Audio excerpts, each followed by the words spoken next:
Hey all, it's Matt, your average gamer, and for this video we're going to be covering my top 8 fun and cool hybrid builds. These are a combination of different things. Each build is kind of unique on its own, and they're a lot of fun to use. I have Strength Intelligence, Dex Intelligence. Here we're going to start with a Blood Dragon build in the Iron Dragon.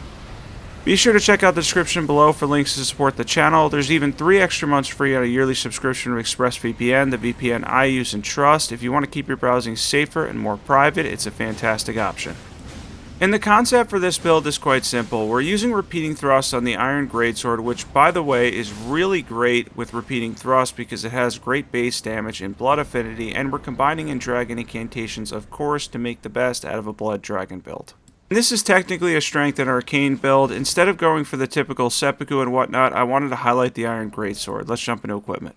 We have the Iron Greatsword and Blood Affinity with repeating thrust. We have the Dragon Communion Seal, of course. We have a mix of the Knight's Cavalry, Scaled Armor, and the Great Helm. We have the Lord of Blood's Exaltation, Shard of Alexander, Roar Medallion, Rotten Wing Sword Insignia, Thorny Tear, Faith Tear. Let's jump into stats for this one. If you notice, I'm going over stats just a little bit slower than I usually do, and for this we're using Golden Vow, Howlish Brewery, Dragon Ice, and Glintstone Breath, my favorite 2 dragon incantations by the way, and we have 60 Vigor. We're hitting 54 Strength when we're two-handing this, and we have 33 Faith with the Faith Tier and 45 Arcane. That's going to give us over 300 scaling on the Dragon Communion Seal, which is great for this build. The next one up here, we get to highlight the Venomous Fang. Now this is going to combine Rot Breath 2. I'm going to show that in a separate clip because Renala ends up getting destroyed relatively fast with the Venomous Fang, but this combines a Roar in Braggart's Roar with Venomous Fang and Blood Affinity. If you haven't, by the way, checked out my crafting videos, I'll leave those in the description as well. I talked about Roars in my most recent one for Arcane. On smaller weapons, it seems to be double the status effect. On bigger weapons, it's 3 times. Now, for smaller weapons, a lot of times you're better off hitting quickly, but in this case, we're taking advantage of the additional status effect. Now, I don't know the exact numbers, I just know it's increased, and it is a fun way to get status effect build up on Roars because you have a little bit of extra when you use those altered charged attacks. It's definitely better with bigger weapons, but it could be fun on something like the Venomous Fang too. And now for the full build potential. This was the idea behind it. We're going to use the Roars in combination with hitting stuff relatively fast with the Venomous Fang to get bleed procs, to get poison procs, and then of course add in Rot Breath with the Dragon Communion Seal to even add another status effect. I was supposed to add in Rot Breath with Renala, but the issue with that was she has relatively low HP, even on New Game Plus 7, which by the way, all the footage for this video is on. We're on Journey 33 currently. Even so, she only has around 9,000 HP, which isn't a lot. So we're going to use Rot Breath here on the second dragon, and then go in for the fight with the Venomous Fang. By the way, before this, intelligence builds went up most likely the top 8 if I was able to get that video up in time. Next up after that is going to be strength. For the crafting, we're going to do dexterity next, and I'm really looking forward to that one.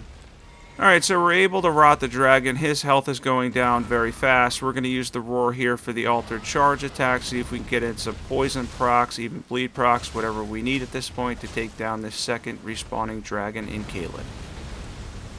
Yeah, my favorite dragons absolutely for testing builds on. They have around 10,000 HP on New Game Plus 7, and they just keep respawning, so you can test a ton of different things on them. Let's jump into equipment.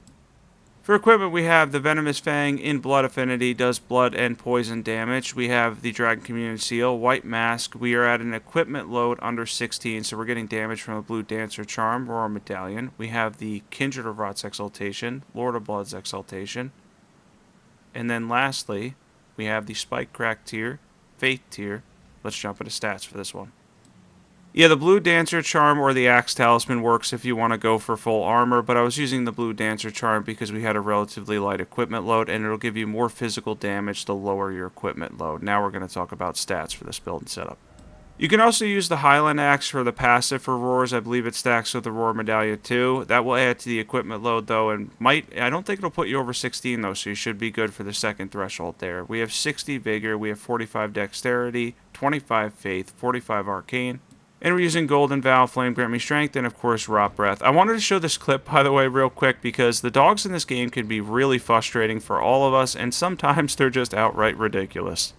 Yeah, that leaping jump onto the platform as I head towards the dog boss fight, it was like, really? Is that dog really going to follow me? And of course he did. Next up, we have the Fire is Madness build. And of course, this focuses on the Flame of Frenzy mainly, and then you'd have Frenzied Burst if you end up getting far away from your enemy. You could use that kind of as a sniper incantation. And then we have the Rusted Anchor in Fire Affinity with Wild Strikes. There's going to be a second option where I show a Blood Affinity one too, so you can do Blood Affinity 2. And two-handed, I think we're getting over 50 strength, which is quite good. And of course, we have a decent amount of scaling for the Dragon Communion Seal as well, because we have Arcane, and we're able to get a lot of damage with the Offhand Seal with the Flame of Frenzy. Using madness spells is really fun in Elden Ring. If you haven't checked them out yet, I know a lot of people will tell you it's only good for PvP and they really can't do a lot in PvE, but you can have a really good time with some of these incantations, and of course the Flame of Frenzy also does posture damage too. I believe if you hit all of it, which is really difficult to do, you get around 50 posture damage or 50 poise damage, which is pretty solid overall. That's a lot of posture damage from an incantation. Let's jump into equipment. For equipment, we're going to have the Rusted Anchor in Fire Affinity with Wild Strikes, but you can put whatever Ash of War that you want to put on that one, and we have the Dragon Communion Seal for the good scaling, we have the Frenzied Seal in the offhand for the boost, we're using the Black Dumpling, and we have the Shard of Alexander, Phlox Canvas Talisman, Fire Scorpion Charm, Ritual Swords Talisman, Flame Tier, Fire Tier I call it, we have the Fate Tier, and then we're using Oil Pots too, which will allow enemies to take additional fire damage. Let's jump into stats.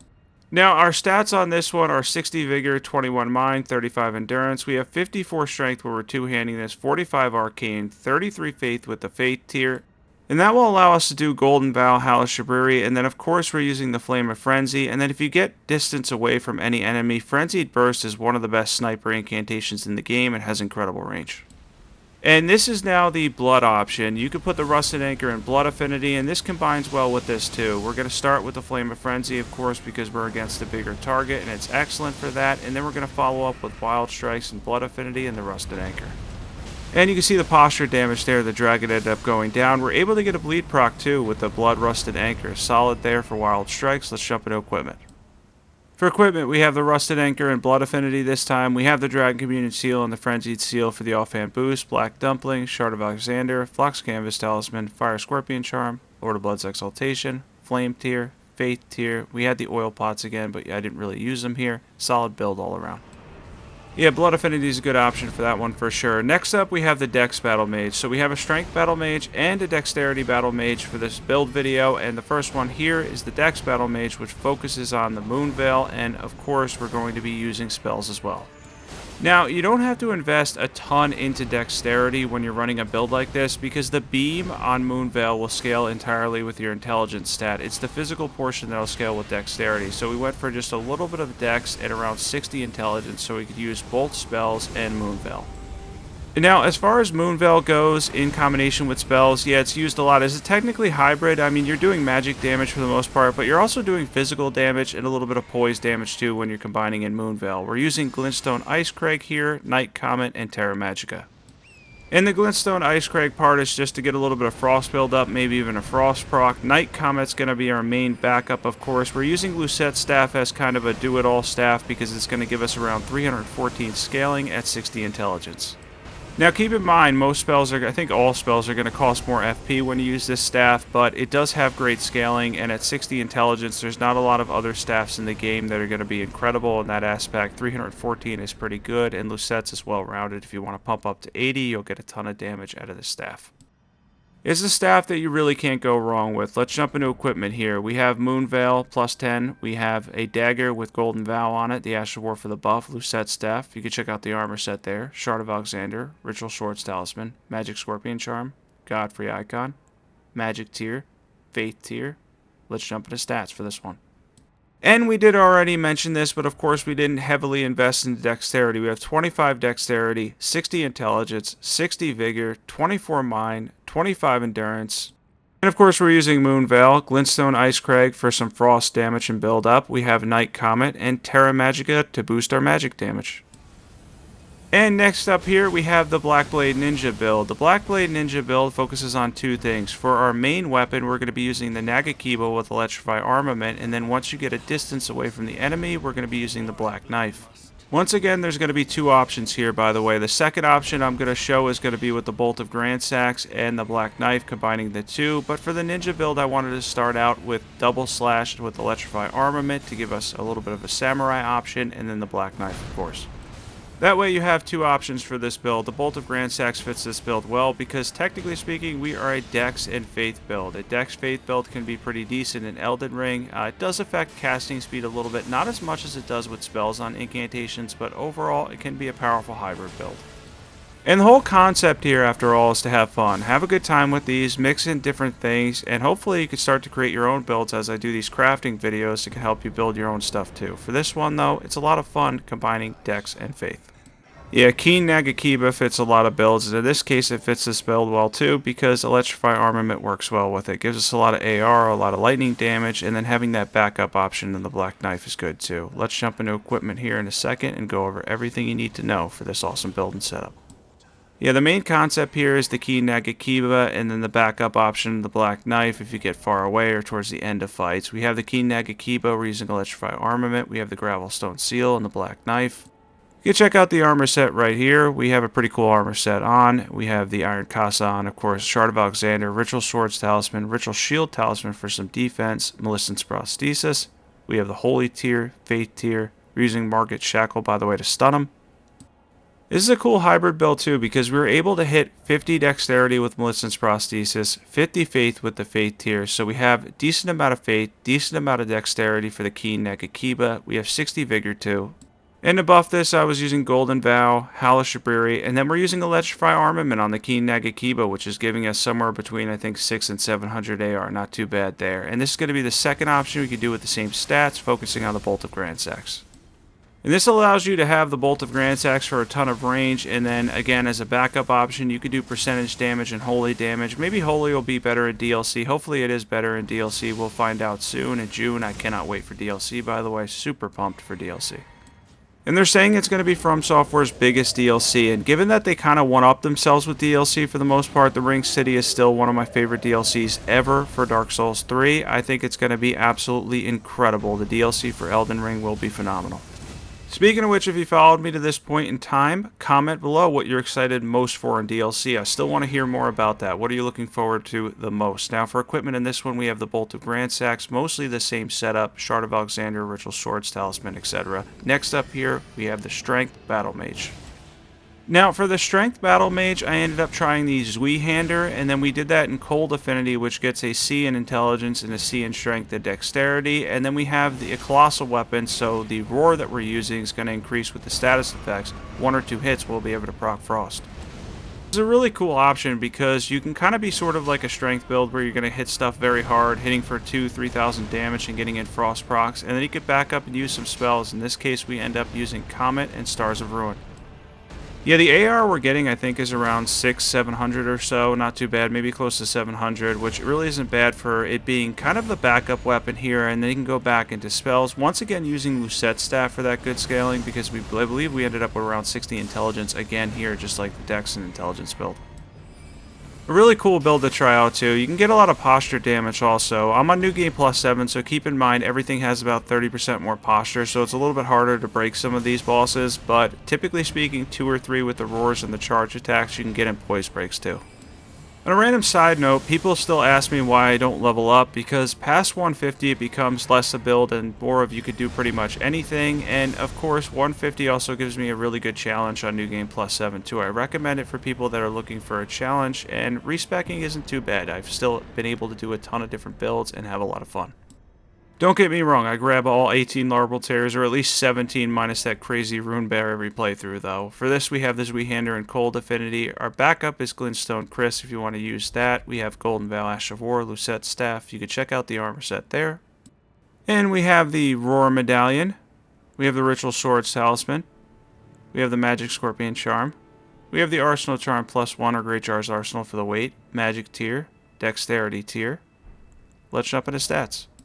And for stats on this one, this is kind of like the Dexterity version, except we get a little bit better here because we have 45 Strength if we two-hand the Zweihander and 60 Intelligence because that 1.5 times bonus. 60 Vigor, we're using Stars of Ruin, Comet, and of course Terra Magica 2. And now we're going to show this extra clip because I just wanted to show how cool this is and how good it is in general. And I think it actually procced Frost. Did we get a Frost proc? Just 2 hits, so not too bad at all. The second hit managed to get the Frost proc, which is great. The substantial amount, the difference you get with the roars is truly incredible. I don't know exact multipliers, but I know they're quite good. Some people have commented and say they're 2 times on regular weapons, 3 times on colossals. I've tested, it seems to be around that, but I don't know the exact math. Next up here we have the lightning claws, and this is probably my favorite hybrid build on this entire list. So normally I did a build with this before because this is a build I actually run, and I usually use electrify armament. That's why I'm calling it lightning claws, because you have the option to do that and go for a full lightning setup for Dex and Faith, which is really powerful, but I wanted to show the versatility and I ended up using Blood Flame Blade. This will allow us to do lightning incantations in combination with Blood Flame Blade on the Keen Raptor's Talons for a ton of bleed buildup, around 100 bleed buildup, and a decent amount of physical damage too, and of course we could throw in Ancient Dragon Lightning Strike. Yeah, the concept here is to use the generic buff after you proc bleed from Lord of Blood's Exaltation. You can see we have it active here, and then you could throw in something like Ancient Dragon Lightning Strike for massive damage, 5400 damage, not bad, and then we're able to finish off Godric with the claws. And I almost said Godfrey there. Can't mix those two up. One is much more difficult than the other one. I actually find Godric to be even easier than Margit. Godfrey, on the other hand, is very difficult for a lot of players. By the way, also comment if you want to see me do more hybrid builds in the future, or more builds that combine weapons, spells, all different kinds of things to keep us interested, to keep us going until we get to DLC, until we get that awesome expansion that's coming in June. In a second here, we're going to jump into equipment for my favorite one on this list. We have the Keen Raptor's Talons. We have the Gravelstone Seal.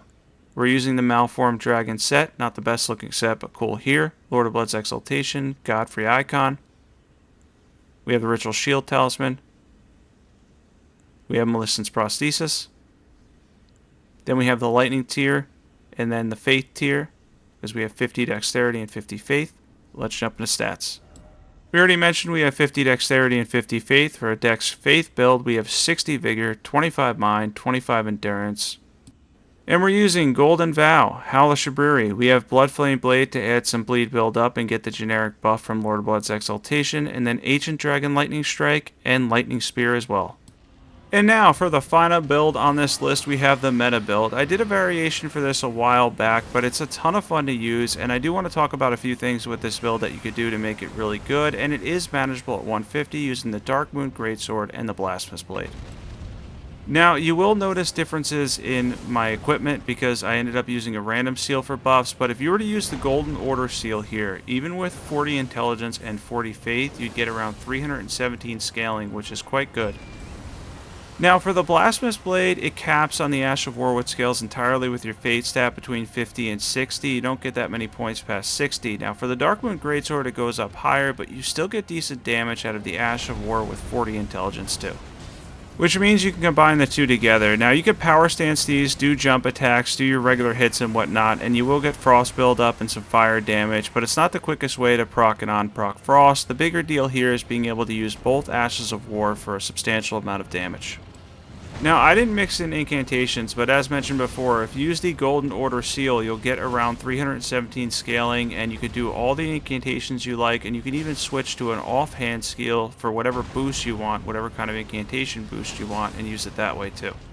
At the end of the day, it's a very good build, and it's fun to use these two together. They're both really enjoyable weapons. Despite the fact that they may be some of the most used weapons in the entire game, you'll have a lot of fun with them no matter what. Combining them two can make it a little bit more challenging, but give you a really versatile playstyle, and again, a lot of fun to use these two together.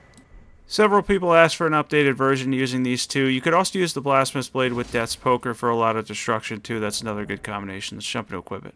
And we have the Blasphemous Blade plus 10, the Darkmoon Greatsword preferably plus 10. You would probably want the Golden Order Seal and any staff for Terra Magica. You can check out the armor set there. We had 51 poise, Shard of Alexander, Godfrey Icon, Fire Scorpion Charm, Arsenal Charm plus 1, Flame tier, Faith tier. Let's jump into stats for this one.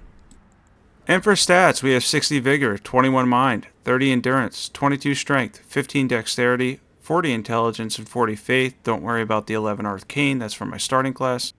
And of course, we're using Golden Vow, Howl of Shabriri, and Terra Magica will boost the damage on the Darkmoon Greatsword, which is also chargeable, by the way. If you hold it, it does a lot more damage.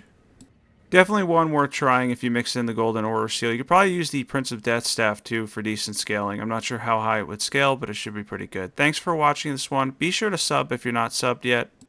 I know this video is a little bit different than my normal stuff, and it's not the most overpowered builds in the world, but it's going to be a lot of fun. You're going to have a good time with these. Try some of these out, respec a couple times, try a whole bunch of different builds, and try to make it as versatile as you can. You're going to have a lot of fun with that. Catch you guys soon, and can't wait for the next video.